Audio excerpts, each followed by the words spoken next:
오늘은 코로나19에 대해서 우리나라가 더 위대해질 수 있는 방안에 대해서 여러분과 상의를 해보고 싶습니다. 구충제나 이런 것에 관해서도 관련이 되어 있기 때문에 여러분들과 한번 얘기를 해보고 싶었습니다.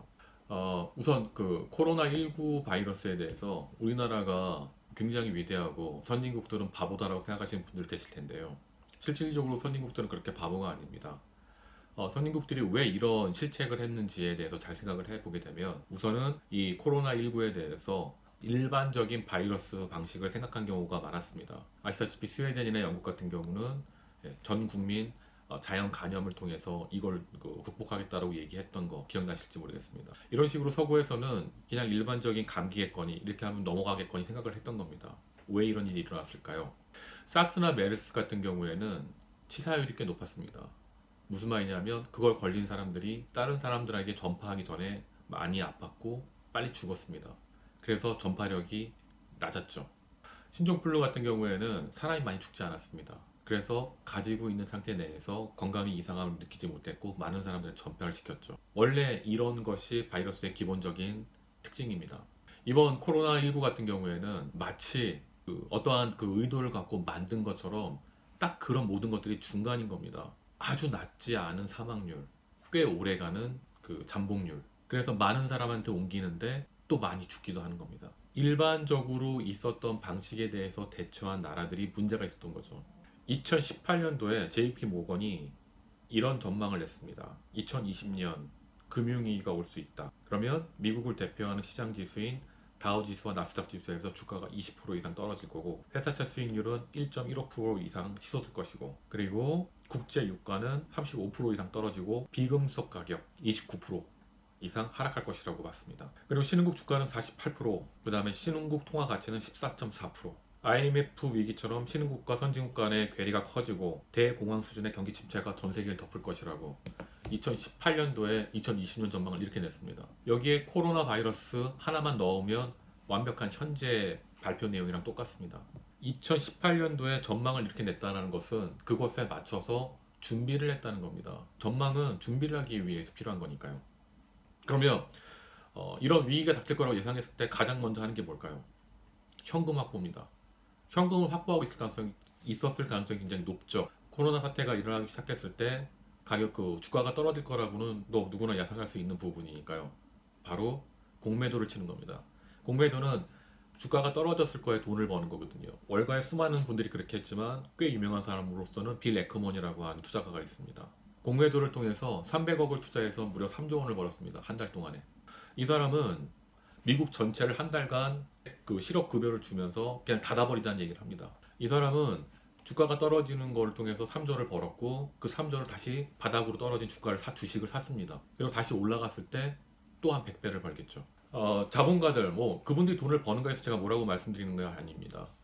이러한 상황이 벌어지게 되면 자본가들은 그리고 그 소수의 정보를 공유하는 이런 사람들은 네 번의 돈을 법니다. 2018년부터 예견되어 있는 것을 통해서 현금 확보, 하방으로 돈을 벌고 상방으로 돈을 벌고 그리고 지금 나오는 얘기가 뭡니까? 바로 곡물 파동입니다. 곡식은 남아도는데 어저께까지 남아돌던 곡식이 갑자기 오늘 파동을 일으키기 시작했습니다. 사재기를 통해서 심리적인 걸 통해서 시카고 곡물 선물 거래소라고 있습니다. 곡물이 그냥 아무렇게나 서로 간에 주고받는 것이 아니라 시장을 통해서 주고받는데 전 세계 곡물의 80%가 여기서 거래가 됩니다. 자본가들이 가을이 되기 전에 그 추수된 곡물에 대해서 장난친다면 어떻게 될까요? 가격은 폭등할 가능성이 굉장히 높습니다. 지금 전 세계 국경이 막혀있기 때문에 일하러 갈 저개발 국가의 인력들이 지금 못 가고 있어요.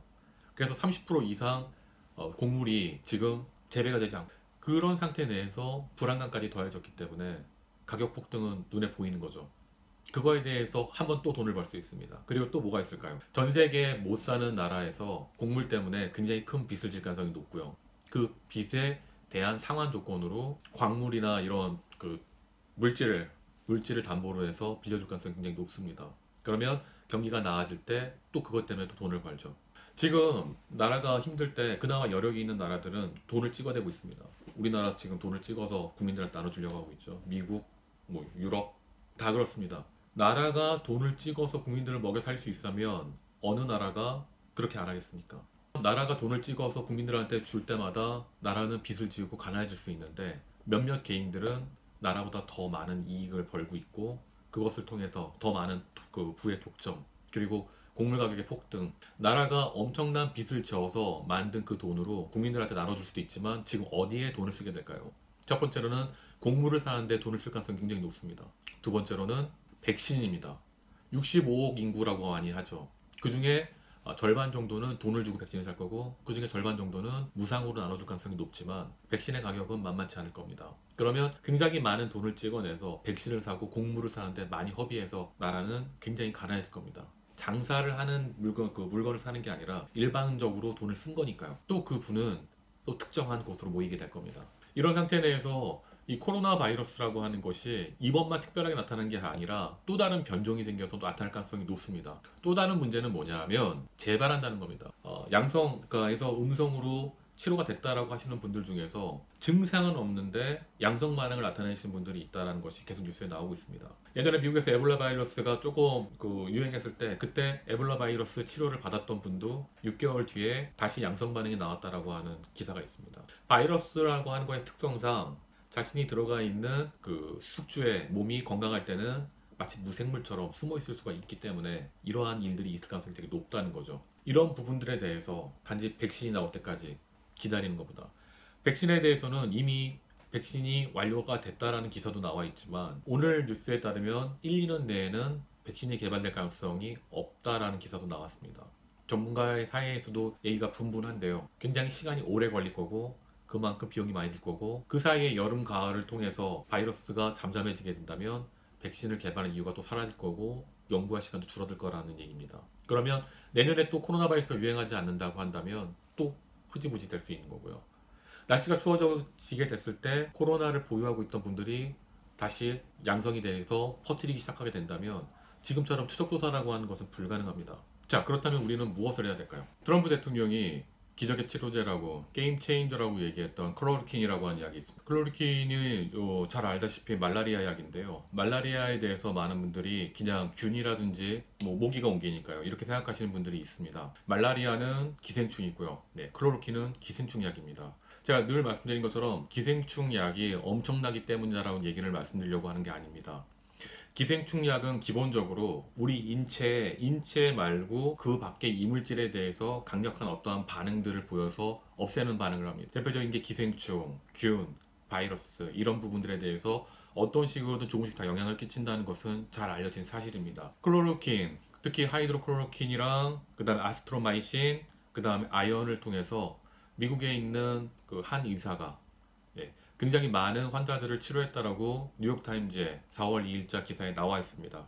900명의 환자 중에 350명을 완치를 시켰고 그리고 6명은 입원해 있고 인공호흡기가 2명이 있긴 하지만 한 명도 죽인 사람이 없다라고 하는 결과가 뉴욕타임즈에 나왔는데요. 이 자신도 8명의 자녀가 있고 암으로 인해서 한쪽 폐가 없는 그 의사라고 합니다. 제가 이 말씀을 드리는 이유는 물론 미국이 현재 사지긴 하지만 지금 현재 우리나라가 전 세계에서 가장 많이 코로나 바이러스에 대해서 연구가 돼 있다고 저는 생각을 하고 있습니다.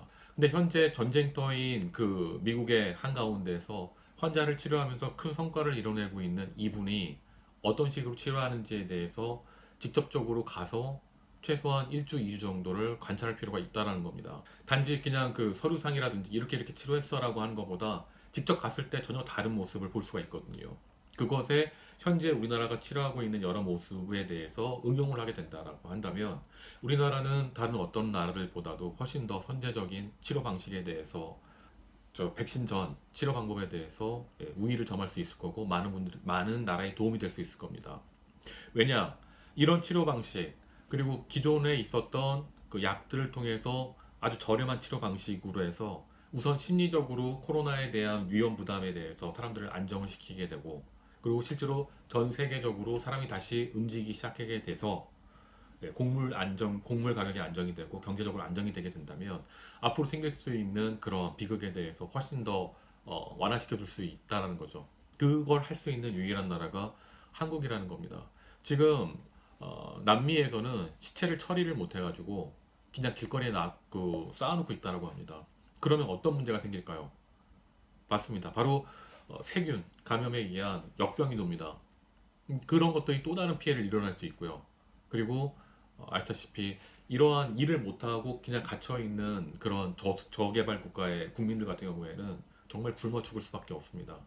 심리적으로 안정시키고 치료에 비용이 많이 들지 않는 그런 치료에 대해서 우리나라가 연구를 해서 전 세계에 알릴 때 바로 두 번째 일어날 수 있는 경제로 인한 사망과 그 다음에 그 밖에 다른 역병 여러 가지 그 질환에 대해서 도움을 줄 수 있다라고 하는 겁니다. 연구에 따르면 클로로킨 복합제로 해서 치료한 사람들에 대해서는 물론 그 프랑스 연구 결과입니다. 사망한 분의 그 검체에서도 코로나 바이러스 검사가 안 됐다고 합니다. 지금 현재 방식으로 해서 그러니까 클로로킨이라든지 여러 가지 구충제를 통한 치료 방법이나 이런 것들이 굉장히 저렴한 방식으로 사람들을 굉장히 안전하게 치료할 가능성이 높다라는 거죠. 그래서 이 말씀 때문에 얘기가 길어졌는데 잘 생각해 보시면 지금 음성이었다가 다시 양성으로 바뀌는 환자들이 많다고 말씀을 드렸는데 그건 기사에 나와 있는 사실입니다. 그런 분들에 대해서 어떠한 방식을 취할까 이렇게 하는 것보다는 예를 들어서 니타조사나이드가 이 코로나 발생 초기에 굉장히 유용한 약으로 올라온 적이 있습니다. 근데 희한하게 니타조사나이드가 아니라 니클로사마이드에 대한 연구에 대한 결과가 얼마 전에 나왔더라고요. 20%밖에 효과가 없다고. 니타조사나이드 같은 그런 혹은 호주에서 이번에 연구가 돼서 굉장히 핫했던 이버맥틴이라고 하는 약. 이버맥틴 실제로 암 환자분들이나 아토피 그 환자분들이 굉장히 과량을 드신 경우를 전 많이 봤습니다. 요 근래에 절대로 이렇게 먹으면 안 된다라고 하는 약까지 드신 분들을 꽤 많이 봤는데 특별히 큰 문제가 없었습니다. 일반적으로 얘기하자는 것이 아니라 그러니까 모든 사람이 다 이렇게 될 수 있을 거라는 얘기를 드리는 게 아니라 굉장히 위험해 먹지 마라고 하는 것보다는 상대적으로 좀 안전했다는 거죠. 제가 봤을 때는 특별히 그것 때문에 큰 문제가 생기신 분은 없었습니다. 예를 들어서 효과가 없었다라고 하는 분들은 있었지만 과량을 먹었는데도 불구하고 난 큰일 날 뻔했어 이런 경우는 없었다는 거죠. 그렇다고 한다면 적당한 복용량을 정하게 된다고 한다면 그 환자들이 퇴원할 때 굉장히 안전한 리사조사나이라든지 아니면 이버맥틴 같은 약들을 며칠간 처방을 통해서 혹시라도 생길 수 있는 그런 남아있는 바이러스에 대한 치료나 이런 부분들에 대해 쓸 수 있다는 거죠. 니클로사마이드도 그 바이러스 치료에 대해서는 20%밖에 효과가 없다고 하지만 치료가 끝난 다음에 관리하는 차원에서 먹는다고 한다면은 도움이 될 수도 있다는 겁니다. 제가 지금 말씀드린 모든 약들이 가격이 굉장히 싸고 어느 나라에서도 생산할 수 있다는 겁니다. 저개발 국가의 그런 국민들에게는 이런 것들을 통해서 백신이 나오기 전에 그 치료라든지 이런 부분들 그리고 아까 말씀드린 것처럼 경제적인 부분에 있어서 심리적 안정 같은 것들을 줄 수 있다는 겁니다. 그걸 할 수 있는 나라가 세계 몇 나라가 있다고 한다면 이런 얘기 하지도 않을 겁니다. 지금 현재로는 우리나라밖에 없기 때문에 생각이 깨어 있으신 분들이 이런 부분들에 대해서 굉장히 안전하게 물론 현재 우리나라도 클로로킨에 대해서 연구가 되어 있고 5월에서 6월 달 정도에 결과가 나온다고 되어 있습니다. 제가 말씀드린 건 미국같이 실제로 치료되고 있는 곳에 보는 것과 그렇지 않은 것은 큰 차이가 있으니까요. 마스크 같은 경우에 외국에서 쓰지 않았는데 그들이 멍청해서가 아닙니다. 마스크 같은 경우에 우리나라 같은 경우에는 사스를 통해서 실제로 마스크를 썼을 때 전염이 안 된다는 거에 대한 공부가 많이 되어 있었기 때문에 쓰게 된 거고요. 그들은 그런 부분들에 대해서 손을 씻는 것도 중요하다고 하면서 마지막까지 마스크를 쓸 필요가 없다라고 얘기를 했었죠. 문화적 차이도 있긴 하지만 바로 그런 문제가 있는 겁니다. 그래서 우리가 그래 클로로퀸 그 다음에 아연 뭐 이런 거 쓰면 좋아 라고 하는 것보다는 그곳에 가서 그 의사가 어떻게 환자들을 치료하는지에 대해서 공부하는 것이 훨씬 더 큰 차이가 있을 거라는 거죠. 그래서 이제 그런 부분들에 대해서 우리가 지금 연구하고 있는 것에 추가가 되게 된다고 한다면 정말 전 세계를 구한 위대한 나라가 되지 않을까 생각을 합니다. 그리고 사족을 잠깐 추가하자면 우리가 요 근래에 이 코로나 바이러스를 통해 갖고 굉장히 큰 공포와 그 다음에 죽음에 대한 고통, 실제로 걸리신 분들 굉장히 큰 고통이나 이런 것들을 호소하셨는데 많은 암 환자분들은 늘 이런 공포와 그 다음 이런 고통에 시달리고 있다는 겁니다. 그분들은 늘 위기 상황이고 늘 힘듭니다. 이러한 상황을 통해서 우리 그 주변에 있는 암 환자분들이나 이런 분들에 대해서